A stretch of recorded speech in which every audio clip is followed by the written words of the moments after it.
Ya, selamat pagi teman-teman. Saya ucapkan selamat untuk petani kebun sawit di mana saja Anda berada.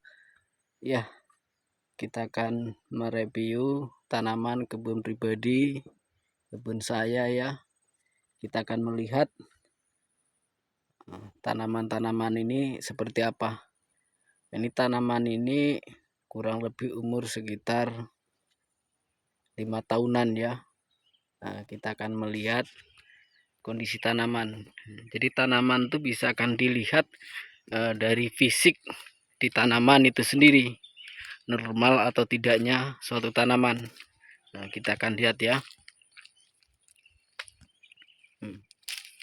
Seperti ini ya. Ini kalau lihat kondisi fisiologis tanaman ini normal ya, nampak normal pertumbuhannya. Karena lihat dari tajuk daun itu ada yang lurus, yang di tengah ada 2-3 pohon pelepah dari atas tuh dia melengkung, bukan flat. Kalau flat dia tidak normal ya. Tapi dari tanaman ini pun ada kondisinya kekurangan unsur ya. Ini kita lihat di sini. Ini dilihat dari ujung-ujung tanaman ini, ujung-ujung daunnya dia seperti patah ya, seperti patah-patah seperti ini. Seperti ini. Ini diindikasikan ada kekurangan unsur B ya, unsur B. Dia terdapat pada pupuk buron burat ya, pada burat ya. Selain itu bisa kita lihat juga ada kekurangan unsur kalium ya. Jadi ini udah kita review kemarin ya, sekitar 4 bulanan ya, sekitar 4 bulanan bahwa tanaman ini ada kekurangan unsur K. Itu akan nampak dari daun ya. Ini daunnya ya, seperti ini. Jadi ada bercak-bercak kuning di daun ini, seperti ini ya, bercak-bercak kuning. Ini kalau nanti kondisinya parah ya seperti ini. Kondisinya parah, dia akan mengering dari ujung. Dari ujung-ujung sini dia akan mengering ke arah daun. Akhirnya dia mengarah ke seluruh pelepah. Seperti itu ya. Ini yang parah ini.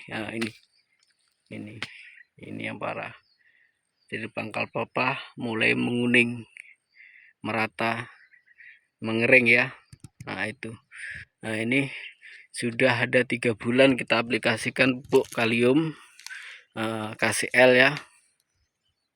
Jadi kalau kita lihat perkembangan itu yang di pucuk daun sekitar 3 pelepah dari pupus, itu udah mulai normal ya hijaunya. Tidak nampak ya bercak-bercak yang transparan, karena dia akan terlihat bercak-bercak transparan apalagi kena sinar matahari.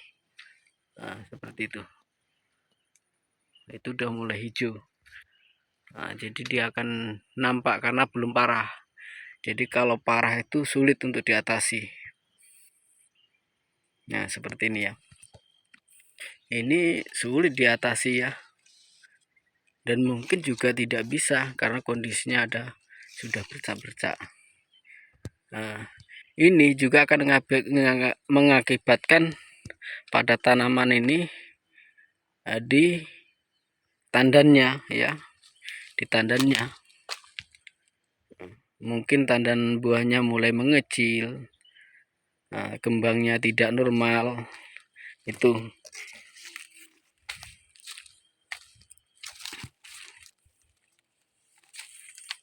nanti setelah ini saya coba 1 tahun, saya aplikasikan 2 ya untuk mengatasi ini.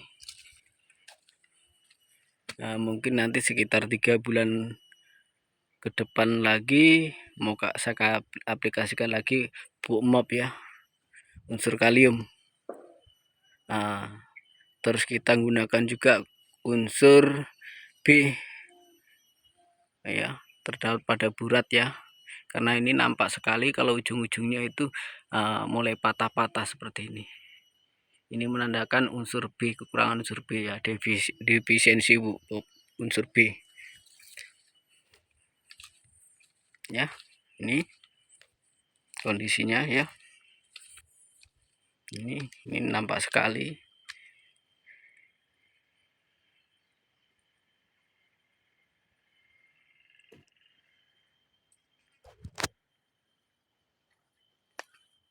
Nah, kalau ini arealnya dulu kerendam ya. Nah, jadi pertumbuhannya kerdil. Ya alhamdulillah udah mulai pulih ya.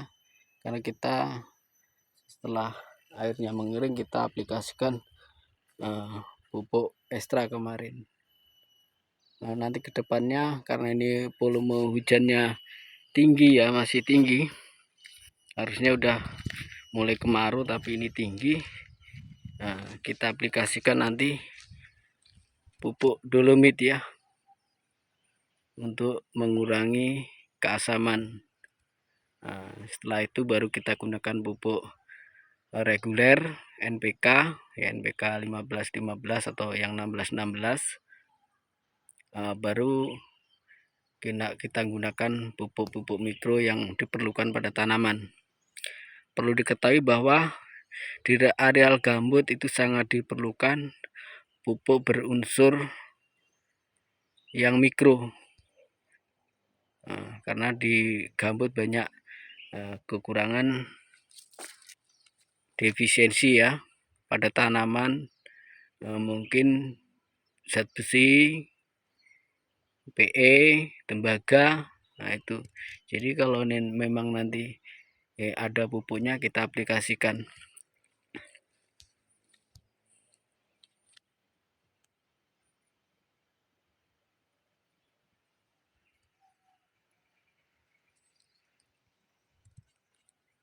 Nah ini untuk pasar pikulnya sudah jadi ya. Nah jadi PR-nya juga masih banyak, pasar pikul belum kita realisasikan. Jadi kita juga kesulitan dalam aplikasi pemupukan karena tidak ada akses ke dalamnya. Nah, kita tahu areal gambut itu sangat sulit ya untuk akses ke dalamnya. Nah, apalagi kalau ini musim panen kemarin, kita tidak bisa menggunakan motor ke dalam, angkong juga nggak bisa. Jadi kita alternatif kita menggunakan pasar pikul. Nah, kita bikin seperti ini. Ini udah bagusan sekali ya, speknya bagus.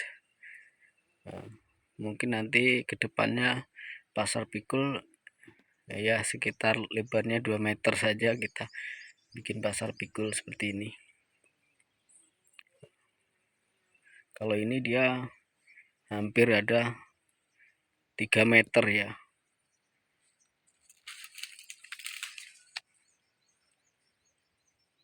Ini ada keuntungan juga itu dari pasar pikul seperti ini, karena di sini ada aliran-aliran air di samping pasar pikul ini. Nah, contohnya ini. Nah, otomatis air yang dari tanaman itu yang memang sifatnya masing genang bisa masuk di aliran genangan di sini, di parit-parit ini. Paling tidak dalam jangka 2 hari 3 hari air sudah bisa surut seperti ini ya. Nah, seperti ini.